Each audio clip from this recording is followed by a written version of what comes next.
रोहान अब किसी की कोई बात सुनने को तैयार नहीं है, क्योंकि उसका कहना यह है कि कल तक अनाया मेरी बीवी थी और अब देखो उसका एक दावेदार आ चुका है। कल अगर इस बच्चे का भी कोई दावेदार आ गया तो मैं क्या करूँगा।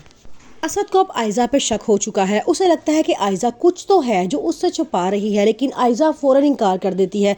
लेकिन असद भी उसको साफ अल्फाज में धमकी देता है और कहता है कि तुम्हें मैंने शुरू में ही बताया था कि मुझे झूठ से सख्त नफरत है और झूठ बोलने वाले लोगों से भी मुझे सख्त चिढ़ है। ईशल अब आशिर को सारी बात बताती है और अपना मोबाइल भी दिखाती है कि ये देखिए आयजा आपी ने इसे पानी में भिगो दिया था क्योंकि वो सारे सबूत ख़त्म करना चाहती हैं। आशिर कहता है कि मैंने तो तुम्हें पहले ही कहा था कि असद भाई को सब कुछ बता दो, सच्चाई असद भाई से छुपाना बड़ी गलत बात होगी।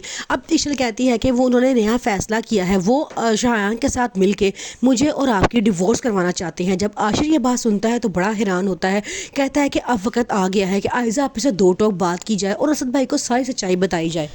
आयजा बहुत परेशान है क्योंकि शायान उसे बार बार कॉल करके तंग करता है और कहता है कि मेरा काम पूरा करो, नहीं तो मैं तुम्हारी सच्चाई सबके सामने ले आऊँगा, तुम्हारा घर बर्बाद कर दूंगा। आयजा भी परेशान है कि ऐसी क्या वजह है जो शायान इशर और आशिक की तलाक चाहता है। अनाया की तबीयत बहुत ख़राब होती है, उसे अस्पताल पहुँचाया जाता है जहाँ डॉक्टर्स खुशखबरी सुनाते हैं।